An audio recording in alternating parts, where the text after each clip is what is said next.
नमस्कार दोस्तों, welcome to Aussie astrology. मैं नीतू सिंह। दोस्तों, मुझसे जुड़ने के लिए चैनल को सब्सक्राइब कर लीजिए, साथ ही बेल आइकन को दबाना बिल्कुल भी मत भूलिए, जिससे कि वीडियो की अपडेट आप सभी लोगों तक पहुंचती रहे।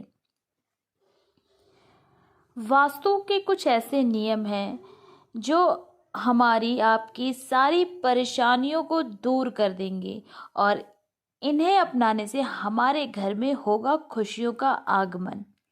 तो चलिए जानते हैं। सब कुछ ठीक होने के बाद भी अगर आपको ऐसा लगता है कि हमारे हाथ में धन नहीं टिकता है, होता है ना कि पैसा तो बहुत आता है, बहुत आप कमा रहे हैं, अच्छी इनकम हो रही है, उसके बाद भी वो पैसा रुक नहीं रहा है, वो पैसा किधर जा रहा है आपको पता ही नहीं चल रहा है, यानी पानी की तरह पैसा आपका बह जाता है। अगर आपको ऐसा लगता है कि आपके साथ ऐसा होता है कि आपका धन रुकता नहीं है, टिकता नहीं है, तो आपको क्या करना चाहिए? अपने घर के दक्षिण पूर्व दिशा, जो आपके दक्षिण पूर्व की आपके घर की दिशा होगी, उस क्षेत्र से नीला रंग हटा दें। आप देखिए कि आपके दक्षिण पूर्व की जो घर की दिशा है वहाँ कोई नीला कलर तो नहीं हुआ है। अगर हुआ है तो उसे तुरंत वहाँ से हटा दें, वरना आप कितना भी कमाएंगे आपका पैसा नहीं रुकेगा, खर्चे होते चले जाएंगे, होते चले जाएंगे। इस दिशा में आपको कौन सा कलर कराना चाहिए? इस दिशा में आप हल्का नारंगी कराएं, गुलाबी कराएं।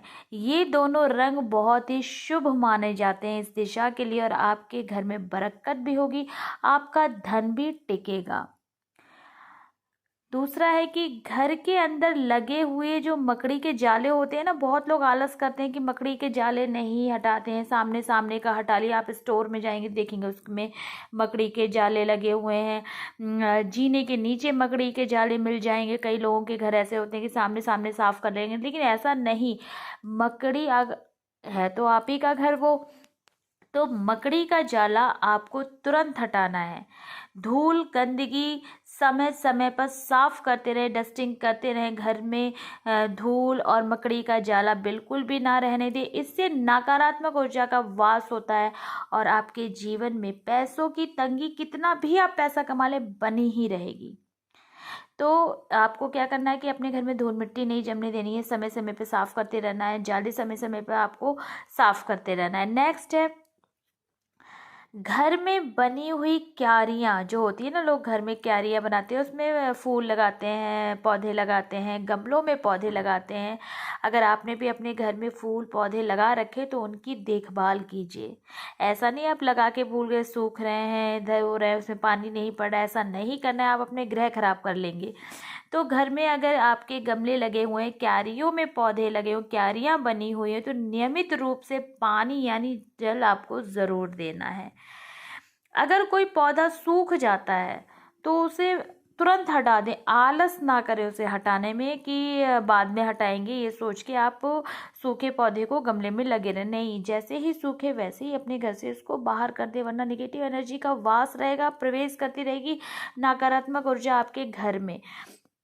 तो कैसा भी सूखा पौधा हुआ वो हटा दें। सूखे पत्ते जो सूख जाते हैं पौधों के बीच में होते हैं, उन्हें निकालते रहे। मतलब आपको देखभाल करनी है। अगर आप घर में पौधे लगा रहे हैं, अगर नहीं देखभाल कर सकते हैं तो मत लगाइए, लेकिन अगर आप लगाते हैं तो समय समय पर देखभाल और नियमित रोजाना उसमें जल पानी ज़रूर देना है आपको।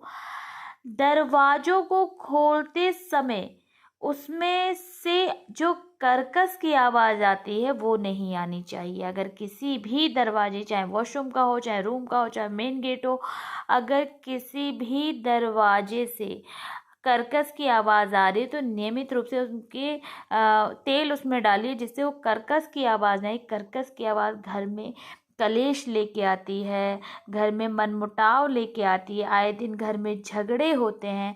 तो अगर किसी भी दरवाजे से कर्कश की आवाज़ आ रही है तो तुरंत तेल डाल दें उसमें, ताकि वो आवाज़ ना आए।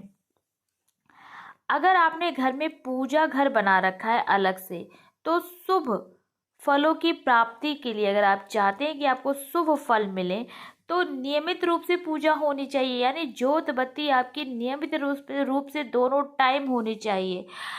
चाहे आप नहीं कर सकते, घर का कोई भी सदस्य करे। होता है कभी कभी काम ज़्यादा होते हैं तो एक के पास टाइम नहीं है, वो सुबह के काम में लगा है, लेट हो गया, 12 बजने के पहले अगर पूजा करनी है, तो घर का कोई भी सदस्य भगवान की आराधना कर सकता है। तो नियमित रूप से आपको पूजा करनी है। ये नहीं कि हफ्ते में एक दिन पूजा कर रहे हैं, भगवान जी ऐसे ही बैठे हुए हैं, घर में मंदिर बना हुआ है, ऐसा नहीं करना है आपको। अगर आप चाहते हैं फलों की प्राप्ति आपको होती रहे तो नियमित रूप से पूजा होनी चाहिए। और दक्षिण पश्चिम की दिशा में निर्मित कमरे का प्रयोग ही पूजा अर्चना के लिए कहते हैं कि जो ईशान कोण है वही आपके प्रयोग में आना चाहिए। जो पूर्व की दिशा होती है, उत्तर पूर्व की दिशा होती है पूजा, लेकिन दक्षिण पश्चिम की दिशा में निर्मित कमरे में पूजा अर्चना के लिए बिल्कुल भी जगह नहीं होनी चाहिए, नहीं किया जाना चाहिए, वरना उल्टे परिणाम आपको देखने के लिए मिल जाएंगे। यानी कहाँ आपको करना है, उत्तर पूर्व की दिशा में जो आपका कमरा है वहाँ आपको पूजा घर बनवाना है। दक्षिण पश्चिम की दिशा में आपको पूजा घर नहीं बनवाना है। इस चीज़ का आपको ध्यान देना है। तो अगर आप ये वास्तु के उपाय कुछ अपना लेते हैं अपने जीवन में, तो अपने जीवन से आप परेशानियों को दूर कर सकते हैं, अपने जीवन से आप दिक्कतों को दूर कर सकते हैं। नहीं तो पता है क्या होता है कि हम छोटी छोटी चीज़ों को ध्यान नहीं देते, दरवाजों से आवाज़ आ रही तो आने देते। बहुत लोग हैं ऐसे आज भी कि बहुत आलस करते हैं, घर में जाले लगे हैं तो लगे रहने देते हैं, उन्हें हटाते ही नहीं। एक ही बार दिवाली पे 1 साल बाद हटाएंगे, ऐसे लोग भी दुनिया में हैं। तो अभी तो परेशानी ठीक है, पैसा आपके पास आता है, पैसा बहुत कमाते, लेकिन वो पैसा अगर दवाइयों में बह रहा है, किसी ना किसी वजह से पैसा आपके घर में टिक नहीं रहा है, तो ये तो कहते हैं ना कि धन आया और चला गया और हमें पता भी नहीं चला।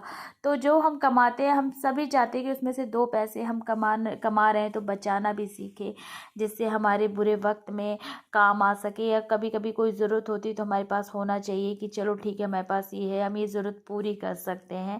घर में लड़ाई झगड़े ना हो, कलेश ना हो, कोई नहीं चाहता घर में कलेश हो, मनमुटाव, आपस में सब प्रेम से रहे। थोड़ी बहुत अनबन चलती है, हर घर में होती है, उससे प्यार भी बढ़ता है, लेकिन आए दिन कलेश, आए दिन कलेश, इससे घर से माता लक्ष्मी रूठ के चली जाती है। ऐसे घर में माँ लक्ष्मी का वास नहीं होता, ऐसे घर में माता लक्ष्मी निवास नहीं करती है। तो आप छोटे छोटे से वास्तु का अगर ध्यान देंगे तो आपके जीवन में परेशानियाँ, जो बड़ी बड़ी परेशानियाँ आती हैं, वो कभी भी आपको परेशान नहीं करेंगी। दोस्तों, अगर आपको वीडियो मेरी पसंद आई, वीडियो लाइक करें, शेयर करें। मुझसे जुड़ने के लिए मेरे चैनल को सब्सक्राइब करें। फिर मिलेंगे। जय माता दी।